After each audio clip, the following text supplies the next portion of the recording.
Magandang araw mga kaibigan. Bigyan natin ng reaksyon, opinion, itong post ang balita ngayon. Title, ituro nyo naman ang secret. Ito ang hiling ni former COA COMELEC Commissioner, Attorney Rowena Guanzon, matapos makita ang kapansin-pansing pagbagsak ng katawan ni na Pangulong Ferdinand Bongbong Marcos Jr. at dating House Speaker Martin Romualdez.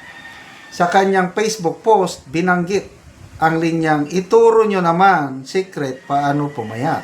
Number 1, tigilan ang pagbatak ng pulburon. Number 2, bawasan ang ninakaw. Matatandaan ng noong Pebrero, lumabas sa publiko si Pangulong Marcos Jr. sa ilang aktibidad kung saan kapansin-pansin ang kanyang pagbawas ng timbang. Nauna na rin kinumpirma ng Malacanang na nagkaroon ang Pangulo ng diverticulitis noong Enero 2026 dahilan upang sumailalim siya noon ng soft at light diet. Kasabay nito, napansin din ng publiko ang mas payat na pangangatawan ni dating Speaker Martin Romualdez sa mga huling public appearances, kabilang ang memorial service para kay dating Speaker Jose de Venecia. Bagamat wala pang opisyal na pahayag mula kay Romualdez hinggil sa kanyang kondisyon, naging paksa rin ito ng mga komento online. So, ayan o. Grabe yung mga ano nila. Ano kaya secret nila sa... tingnan natin ang people who reacted. 10,000 people ang nag-react. 7,800 tumatawa, 81 galit, 2,300 ang nag-like. Okay. Mga comments. Sarap naman ng pagpapapayat nila eh. O ito, yung mga litrato ni Romualdez sa lamay ni burol ni late Speaker de Venecia. Ano ba yan? Augie Laran. Mukhang malapit ng magkatotoo ang wish ni Ma'am Cara David. Push nyo pa madami para tuluyan na. Jane Ice, when your conscience is attacking you consistently, you would really lose appetite.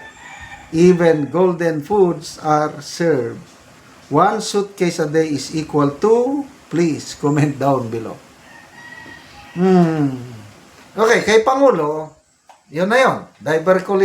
Diverticulitis. Yung nahihirapan siyang maglabas ng dumi.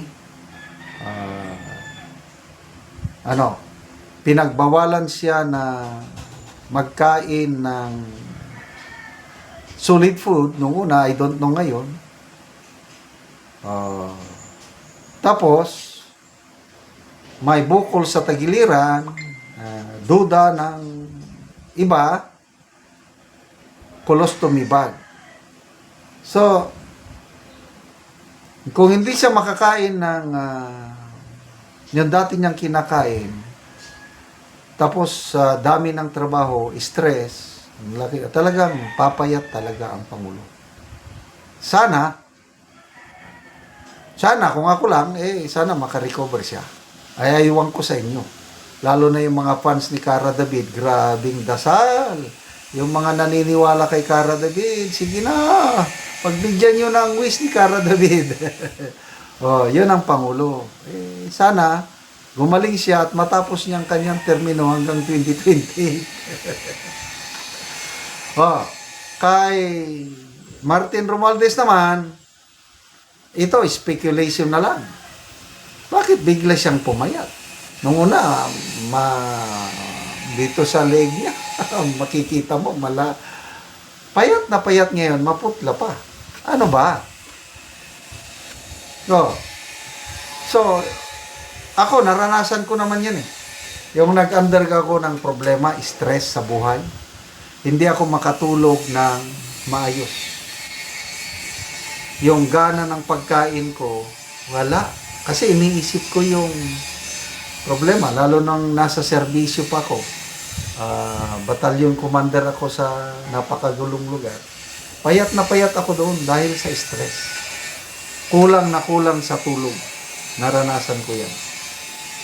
Kaya makarelate ako, baka ito kay Speaker Romualdez, stress. Isama na rin natin si Saldico. Nung lumabas yung video niya na nagsasalita tungkol sa kanyang pagbubulgar, mga insertion, makikita nyo, payat na payat din ang leeg niya. So ano bang problema niya? Baka kulang din ng tulog. Di ba may napanood tayong video, kumakain siya sa isang restaurant. Mamaya may Pilipino pala doon. Sir, nandiyan pala kayo, kailan kayo babalik ng Pinas? Bigla siyang kumaripas ng takbo, gumanon pa siya. Makikita mo na yung alala, nag-alala talaga mukha niya. So, kawawa. Silang tatlo ngayon, kawawa, itong dalawa, Romualdez and Saldico, baka ako lang kulang sa tulog, kulang sa gana sa pagkain, kaya ganun.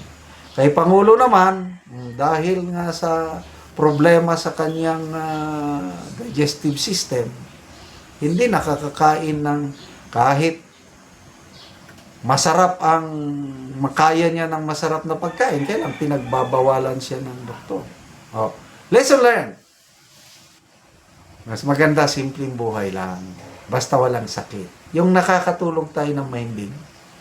Ako, magpunta ako sa market, magbili ng isda. Yung pinakamura, magkano yan? Kung alin yung pinakamura, yun ako. Tapos, ipaksi ko lang, inununan sa Bisaya. Yung mga malilit lang na isda para kainin ko, kahit ulo, buto, okay na ako yun.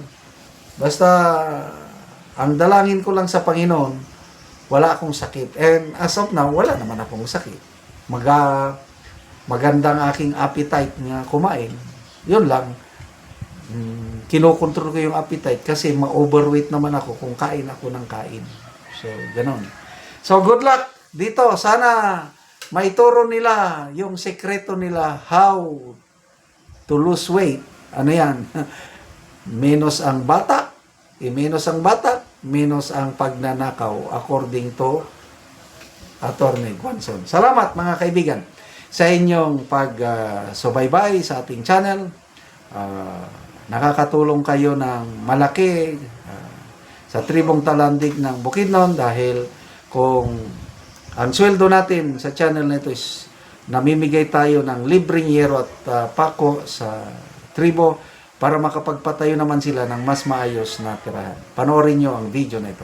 Ang nataga Anugiro. Mag-atop na ni siya karon.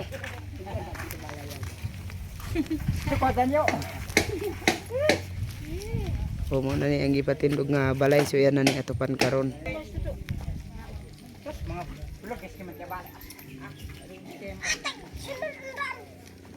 Hari ini diten jen taluk diten. Awalin.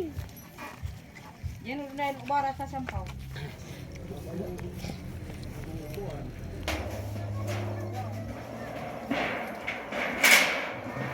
Nagjuang ka.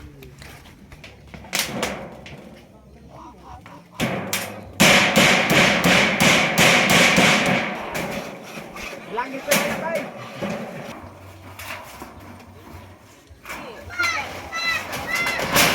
Sige dong, sige dong.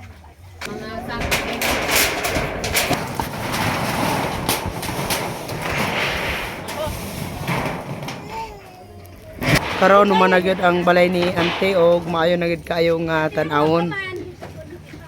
Nindot na gyud siya nga tan-awon ang iyang atop. Salamat sa Ginoo, nakabalay na ko. Oo. Salamat sa tabang sa sid, nakabalay na ko. Oo. Kuan pila day kabuki mong anak ante? Upat, sakto daw. Opat. So Bunggali na sibol. bago pa mo nakagtukod og balay ante. So dugay na kayo bago pa mo nakabalay. Pila na day ante ka ang imong edad? Ang imong edad ante pila na? 48. 48 ka na. Ang imong bana? Pariyara mi. Parehara mo. O so nakigpuyo lang ni si ante sa iyang anak. So karon pa sila nakabalay. Salamat kay ante.